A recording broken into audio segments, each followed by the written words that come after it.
Ο Βίκτορ Ματιούρ τον μισούσε πραγματικά περισσότερο από οποιονδήποτε άλλον. Γεννήθηκε ο Βίκτορ Ματιούρ, Βίκτορ Τζον. Ο Βίκτορ Τζον Μέιτουρ, γεννημένος στις 29 Ιανουαρίου 1913, στο Λούισβιλ του Κεντάκι, μεγάλωσε σε μια οικογένεια εργατικής τάξης. Ο πατέρας του, Μαρτσέλο Γκαλίντο Ματούρε, ήταν Αυστριακός μαχαιροποιός και η μητέρα του, Κλάρα Π. Άκλι, είχε ελβετικές ρίζες. Μεγαλωμένος σε ένα μέτριο σπίτι, ο Ματιούρ ανέπτυξε ισχυρή εργασιακή ηθική νωρίς στη ζωή του, αναλαμβάνοντας μια ποικιλία εργασιών, όπως πώληση γλυκών από πόρτα σε πόρτα και εργασία ως χειριστής ασανσέρ για να βοηθήσει στην οικογένειά του. Παρά τα ταπεινά του ξεκινήματα, ο Μάγιουρ έτρεφε το όνειρο μιας πιο λαμπερής ζωής. Μετά από μια σύντομη θητεία στο στρατιωτικό Ινστιτούτο του Κεντάκι και μια σειρά από περιστασιακές δουλειές στο Σικάγο, αποφάσισε να μετακομίσει δυτικά στην Καλιφόρνια, ελπίζοντας να ασχοληθεί με την υποκριτική. Φοίτησε στο Pasadena Community Playhouse, ένα φημισμένο κέντρο εκπαίδευσης πολλών σπουδαίων ηθοποιών, όπου βελτίωσε τις δραματικές του ικανότητες και τράβηξε την προσοχή των ανιχνευτών ταλέντων του Hollywood. Η κινηματογραφική καριέρα του Βίκτορ Μάκτορ ξεκίνησε στα τέλη της δεκαετίας του 1930, αλλά ήταν στις δεκαετίες του 1940 και του 1950 που έγινε πραγματικά γνωστός. Απέκτησε νωρίς φήμη για τον ρόλο του στην ταινία «Ένα εκατομμύριο πι» 1940, στην οποία η έντονη σωματική του παρουσία και τα εκφραστικά του χαρακτηριστικά τον έκαναν να ξεχωρίζει. Η ερμηνεία του, παρά τους περιορισμένους διαλόγους της ταινίας, απέδειξε την ικανότητά του να τραβάει την προσοχή και να απεικονίζει ταυτόχρονα τη δύναμη και την ευαλωτότητα. Κατά τη διάρκεια του Δεύτερου Παγκοσμίου Πολέμου, ο Μάγιουρ διέκοψε την ακμάζουσα καριέρα του για να υπηρετήσει την πατρίδα του. Κατατάχθηκε στην ακτοφυλακή των Ηνωμένων Πολιτειών και πέρασε αρκετά χρόνια εκτελώντας επικίνδυνα καθήκοντα σε πλοία μεταφοράς στρατευμάτων. Ο πατριωτισμός του και η προθυμία του να αφήσει στην άκρη την προσωπική του φήμη για την εθνική του υπηρεσία του χάρισαν τεράστιο σεβασμό τόσο στο Hollywood όσο και στο κοινό. Μετά τη στρατιωτική του θητεία, ο Μάκτορ επέστρεψε στην οθόνη και γρήγορα αποκατέστησε τον εαυτό του ως πρωταγωνιστής. Επέδειξε αξιοσημείωτη ευελιξία, πρωταγωνιστώντας ένα ευρύ φάσμα ειδών, από φιλμ νουάρ και βιβλικά έπι μέχρι western και ρομαντικά δράματα. Έλαβε μεγάλη αναγνώριση με τον ρόλο του ως ο καταδικασμένος κυνηγός γούνας στην ταινία My Darling Clementine 1946, σε σκηνοθεσία John Ford, στην οποία η ευαίσθητη ερμηνεία του Doc Holliday έδειξε ένα νέο βάθος στο υποκριτικό του εύρος. Το Ματιούρ έγινε επίσης βασικό στοιχείο των επικών ταινιών που ήταν δημοφιλή στη δεκαετία του 1950, με πιο αξιοσημείωτη την ταινία Σαμψόν και Δαλιδά 1949, σε σκηνοθεσία Cecil B. DeMille. Η ερμηνεία του ως βιβλικού ισχυρού άνδρα Σάμψον απέναντι από τη Δαλιδά της Χέδι Λάμαρ ανέδειξε τη σωματική του διάπλαση και την παρουσία του στην οθόνη σε έναν ρόλο που έκτοτε έχει γίνει εμβληματική. Άλλες αξιοσημείωτες ερμηνείες περιλάμβαναν την ερμηνεία του ως Δημήτριος, στην ταινία The Robe, ο Ρόμπος, 1953, και τη συνέχειά της, Demetrius and the Gladiators, Δημήτριος και οι Μονομάχοι, 1954. Στην οποία έφερε αξιοπρέπεια και πάθος σε έναν Ρωμαίο σκλάβο που έγινε χριστιανός μάρτυρας. Παρά την επιτυχία του, ο Βίκτορ Μάτιουρ συχνά επέδειξε μια αναζωογονητική ταπεινότητα σχετικά με τις υποκριτικές του ικανότητες. Για τον αυτοσαρκασμό του, κάποτε είχε πει αστειευόμενος «Δεν είμαι ηθοποιός και έχω 64 ταινίες για να το αποδείξω». Ωστόσο, αυτή η ταπεινότητα τον έκανε ακόμα πιο αγαπητό στους θαυμαστές και τους συναδέλφους του. Ο Μάκτορ ήταν γνωστός για τον επαγγελματισμό του, την αίσθηση του χιούμορ και την άνετη φύση του στα γυρίσματα, ιδιότητες που τον έκαναν αγαπημένο τόσο των σκηνοθετών όσο και των συμπρωταγωνιστών του. Εκτός οθόνης, ζούσε μια σχετικά ιδιωτική ζωή, προτιμώντας την παρέα στενών φίλων και συγγενών από τη λάμψη και την έγκλη της νυχτερινής ζωής του Hollywood. Στα πάθη του περιλαμβάνονταν το γκολφ. Κάποτε αστιεύτηκε ότι αποσύρθηκε από την υποκριτική επειδή αυτό τον εμπόδιζε να παίζει γκολφ και το να περνάει χρόνο σε εξωτερικούς χώρους, μια ταιριαστή ασχολία για έναν άνθρωπο που συχνά υποδιόταν τραχείς, περιπετειώδεις χαρακτήρες. Καθώς πλησίαζε η δεκαετία του 1960, ο Ματιούρ άρχισε να απομακρύνεται από τους πρωταγωνιστικούς ρόλους, αποσύροντας σταδιακά την υποκριτική για να επικεντρωθεί σε μια πιο ήσυχη, πιο χαλαρή ζωή. Έκανε περιστασιακές εμφανίσεις σε ταινίες και τηλεόραση καθ' όλη τη διάρκεια της δεκαετίας του 1960 και του 1970, συχνά παροδώντας την εικόνα του στην οθόνη με καλόκαρδο χιούμορ. Η τελευταία του εμφάνιση στον κινηματογράφο ήταν στην παροδία Firepower του 1984, μετά την οποία αποσύρθηκε πλήρως. Ο Μάγιουτερ έζησε τα τελευταία του χρόνια με άνεση και σχετική απομόνωση, κάτι που απέχει πολύ από τα εκθαμβωτικά φώτα της δημοσιότητας της προηγούμενης καριέρας του. Αν και ευρέως γνωστός, ο Μάγιουτερ συχνά υποβάθμιζε τις υποκριτικές του ικανότητες με χαρακτηριστική σεμνότητα και αυτοσαρκαστικό χιούμορ. Ο ίδιος αστιεύτηκε ότι δεν ήταν ηθοποιός και έχω 64 ταινίες που το αποδεικνύουν.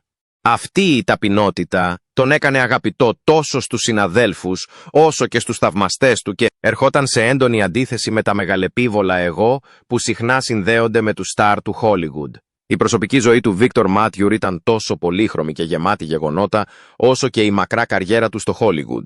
Κατά τη διάρκεια της ζωής του, ο Μάτιουρ παντρεύτηκε 5 φορές, με κάθε σχέση να σηματοδοτεί ένα ξεχωριστό κεφάλαιο στην ιστορία του. Ο πρώτος του γάμος ήταν με την Frances Charles, μία ένωση που ξεκίνησε το 1938.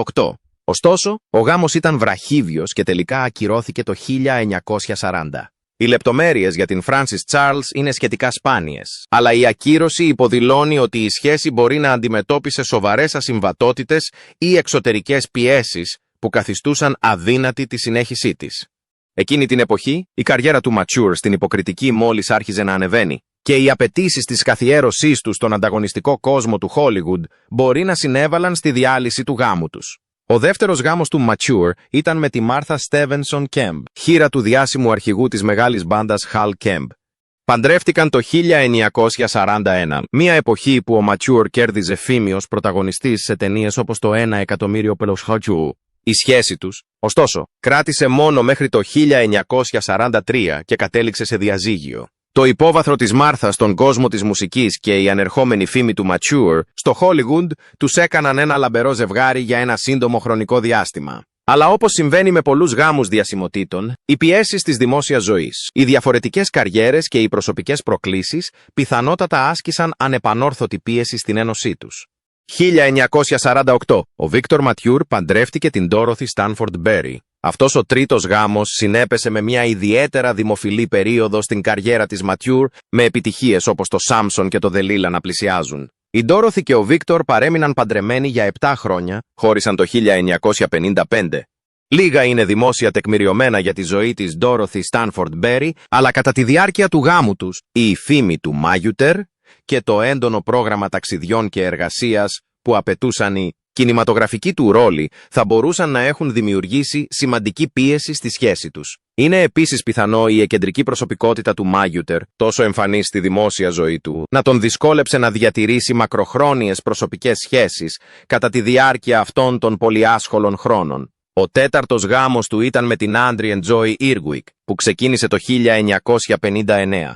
Αυτός ο γάμος διήρκεσε για μια δεκαετία, καταλήγοντας σε διαζύγιο το 1969. Αυτή ήταν μια μεταβατική περίοδος για τον Μάτερ, τόσο προσωπικά όσο και επαγγελματικά, καθώς σταδιακά απομακρυνόταν από τον έντονο ρυθμό της υποκριτικής και υιοθέτησε έναν πιο χαλαρό τρόπο ζωής. Η Adrienne Irwick ήταν λιγότερο δημόσιο πρόσωπο σε σύγκριση με μερικούς από τους προηγούμενους συντρόφους του Mature και αυτή η πιο ιδιωτική δυναμική μπορεί αρχικά να του τέριαζε. Παρόλα αυτά, ακόμη και με μια πιο ήσυχη ζωή, ο γάμος τελικά έληξε. Πιθανώς λόγω των μεταβαλλόμενων προτεραιοτήτων και των εξελισσόμενων προσωπικών στόχων σε αυτό το στάδιο της ζωής του Mature. Τελικά, ο Βίκτορ Μάτουρ βρήκε διαρκή συντροφιά με τη Λόρετα Γκέι Σαμπένα, μια καταξιωμένη τραγουδίστρια όπερας. Παντρεύτηκαν το 1974 και παρέμειναν μαζί μέχρι τον θάνατο του Mature το 1999. Αυτός ήταν ο μακροβιότερος και πιο ανθεκτικός γάμος του Mature, που χαρακτηρίστηκε από σταθερότητα και τη γέννηση του μοναδικού του παιδιού, μιας κόρης ονόματι Βικτόρια, η οποία γεννήθηκε το 1975 όταν ο Mature ήταν 62 ετών. Η καριέρα της Λορέτα στην όπερα και τις τέχνες μπορεί να τους έδωσε κοινό έδαφος και αμοιβαία εκτίμηση για τα ταλέντα ο ένας του άλλου. Η κόρη τους Βικτόρια, εμπνευσμένη από το παράδειγμα της μητέρας της, γίνεται και η ίδια τραγουδίστρια όπερας, συνεχίζοντας την καλλιτεχνική κληρονομιά της οικογένειας. Σε μεταγενέστερες συνεντεύξεις, η Βικτόρια μίλησε με αγάπη για το χιούμορ, τη ζεστασιά και την αγάπη του πατέρα της για τη ζωή, σκιαγραφώντας τον Μάγιουτερ ως έναν αφοσιωμένο οικογενειάρχη στα τελευταία του χρόνια, πολύ μακριά από τους εντυπωσιακούς χαρακτήρες που συχνά υποδιόταν στην οθόνη. Πέρα από τους γάμους του, ο Βίκτορ Μάγιουτερ γνώρισε επίσης αξιοσημείωτες σχέσεις που τράβηξαν την προσοχή του κοινού. Κάποτε ήταν αραβωνιασμένος με την εκθαμβωτική στάρ του Hollywood Rita Hayworth, μία από τις πιο εμβληματικές ηθοποιούς της εποχής. Η σχέση τους ήταν αρκετά σοβαρή ώστε να οδηγήσει σε αραβώνα, αλλά η Hayworth τελικά χώρισε και παντρεύτηκε τον διάσημο σκηνοθέτη Orson Welles. Αυτός ο χωρισμός φέρεται να επηρέασε βαθιά τον Μάγιουτ εκείνη την εποχή, αν και συνέχισε να διατηρεί μια ευγενική δημόσια συμπεριφορά. Ο Μάγιουτ ήταν επίσης αραβωνιασμένος με την ηθοποιό Ann Shirley, ένα άλλο λαμπρό αστέρι του κινηματογράφου των δεκαετιών του 1930 και του 1940.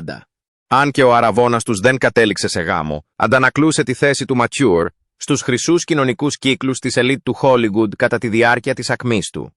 Ο Βίκτορ Μάτουρ, ο τραχής και χαρισματικός στάρ κλασικών ταινιών όπως το Σάμψον και η Δελίλα και το My Darling Clementine, ήταν γνωστός σε όλο το Hollywood για την άνετη φύση του, το αυτοσαρκαστικό χιούμορ του και τη γενική έλλειψη προσποίησης. Σε αντίθεση με πολλούς από τους συγχρόνους του που έπαιρναν τον εαυτό τους πολύ στα σοβαρά, ο Ματσούρ συχνά αστειευόταν για τις δικές του υποκριτικές ικανότητες, λέγοντας με το περίφημο σατυρικό του σχόλιο «Δεν είμαι ηθοποιός και έχω 64 φωτογραφίες που το αποδεικνύουν».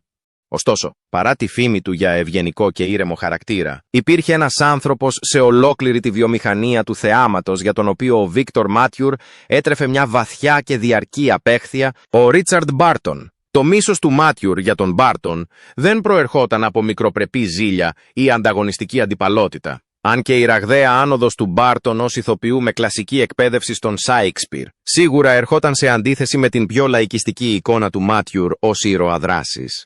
Αντίθετα, προερχόταν από ένα σύνθετο μείγμα προσωπικής περιφρόνησης, ιδεολογικών διαφορών και συγκεκριμένων περιστατικών που άφησαν μια διαρκή εντύπωση στον Ματσούρ. Ο Ματσούρ θεωρούσε τον Μπέρτον ως την επιτομή όλων όσων δεν του άρεσαν στο νέο σοβαρό υποκριτικό κοινό του Hollywood των δεκαετιών του 1950 και του 1960. Υπερβολικά υπεροπτικός, μεγαλοπρεπής και απαξιωτικός του είδους της ψυχαγωγίας που ο Ματσούρ πίστευε ότι πραγματικά ήθελε ο μέσος θεατής. Οι σπόροι της εχθρότητας του Μάγιου προς τον Μπάρτον φυτεύτηκαν κατά τη διάρκεια της παραγωγής της ταινίας «Ο Ρόμπος» του 1953, της πρώτης ταινίας που κυκλοφόρησε ποτέ σε μορφή CinemaScope. Ο Μπάρτον υποδίθηκε τον βασανισμένο Ρωμαίο χιλίαρχο Μάρκελο Γάλλιο, ενώ ο Μάγιου πρωταγωνίστησε ως Δημήτριος, ο προσιλητισμένος σκλάβος. Αν και η ταινία σημείωσε εμπορική επιτυχία και επενέθηκε ευρέως, η σχέση μεταξύ των δύο ανδρών ήταν στην καλύτερη περίπτωση παγωμένη. Ο Μπάρτον, στο απόγειο της πνευματικής του αλαζονίας, λέγεται ότι περιφρονούσε τον Μάτιουρ, αντιμετωπίζοντάς τον ως κάτι παραπάνω από ένα όμορφο πρόσωπο. Ένα μοντέλο που έγινε ηθοποιός, του οποίου το περιορισμένο εύρος και η έλλειψη επίσημης εκπαίδευσης ήταν άξια περιφρόνησης. Ο Μπάρτον δεν κατέβαλε καμία προσπάθεια να κρύψει την περιφρόνησή του, χλευάζοντας το στυλ υποκριτικής του Μάτιουρ πίσω από την πλάτη του και σε περισσότερες από μία περιπτώσεις, εξτομίζοντας σαρκαστικά σχόλια για τη μειώδη σωματική διάπλαση του Μάτιουρ ως το μόνο πραγματικό του ταλέντο. Για τον Μάτερ, ο οποίος είχε αγωνιστεί σκληρά για να χτίσει μια αξιοσέβαστη καριέρα χωρίς το όφελος φημισμένων δραματικών σχολών ή υπόβαθρο στο σεξπυρικό θέατρο, η χλευαστική στάση του Μπέρτον δεν ήταν απλώς προσβλητική, ήταν ένα χαστούκι στο πρόσωπο όλων όσων πρέσβευε. Ο Ματσούρ πίστευε ότι η υποκριτική είχε να κάνει με τη σύνδεση με το κοινό, την ψυχαγωγία του, τη συγκίνηση και την αφήγηση ιστοριών με τρόπο που να αντυχεί στους καθημερινούς ανθρώπους. Όχι με την επίδειξη της ικανότητάς του να απαγγέλει ιαμβικό πεντάμετρο ή να εκφωνεί βασανισμένους μονολόγους. Για αυτόν, ο Μπάρτον συμβόλιζε μια επικίνδυνη τάση στο Hollywood προς τον ελιτισμό, την προσποίηση και την αποξένωση των απλών θεατών. Οι αλληλεπιδράσεις τους εκτός οθόνης μόνο βάθυναν την περιφρόνηση του Μάκτορ. Ο Μπάρτον, ο οποίος ήταν γνωστός για το πολυποτό, συχνά έφτανε στο πλατό είτε μεθυσμένος είτε ακόμα κάπως μεθυσμένος, μπερδεύοντας τις ατάκες του ή καθυστερώντας τα γυρίσματα. Ενώ ο ίδιος ο Ματσούρ απολάμβανε ένα ποτό κατά καιρούς, περηφανευόταν για τον επαγγελματισμό του στη δουλειά. Θεωρούσε τη συμπεριφορά του Μπέρτον όχι μόνο ασέβεια προς το cast και το συνεργείο, αλλά και προσβολή των βασικών κανόνων του επαγγελματισμού. Για τον Μάτερ, ο λόγος ενός άντρα, η εργασιακή ηθική και η συμπεριφορά του είχαν μεγαλύτερη σημασία από οποιαδήποτε αναγνώριση από τους κριτικούς ή από τον αριθμό των βραβείων.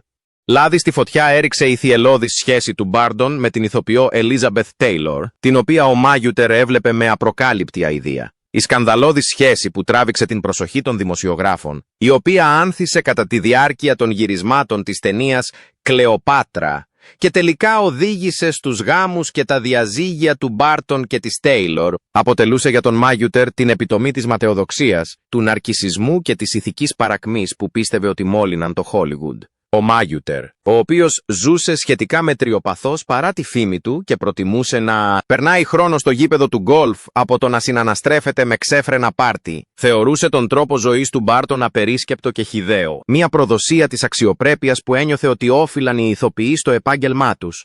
Στα επόμενα χρόνια, ακόμη και καθώς η καριέρα του Μπάρτον αυξανόταν και εξασθενούσε και οι προσωπικοί του δαίμονες γίνονταν πιο εμφανείς, η περιφρόνηση του Μάτριου δεν μαλάκωσε. Όταν ρωτήθηκε σε συνεντεύξεις για ορισμένους ηθοποιούς με τους οποίους είχε συνεργαστεί, ο Μάτριου έκανε μερικές φορές συγκαλυμμένα σχόλια για ηθοποιούς που πίστευαν ότι ο κόσμος έπρεπε να περιστρέφεται γύρω από την ιδιοφυΐα τους, ή για εκείνους που δεν έφυγαν ποτέ από τη σκηνή πίσω τους, σαφή νεύμα προς τον Μπάρτον χωρίς να τον κατονομάσει άμεσα. Κάτι δίαν μεταξύ φίλων. Ο Μάτριου ήταν πιο απότομος. Φέρεται να περιέγραφε τον Μπάρτον ως έναν αλαζόνα τσιγκούνι και το χειρότερο είδος ψεύτη, έναν μεθυσμένο που νόμιζε ότι ήταν ο Αριστοτέλης.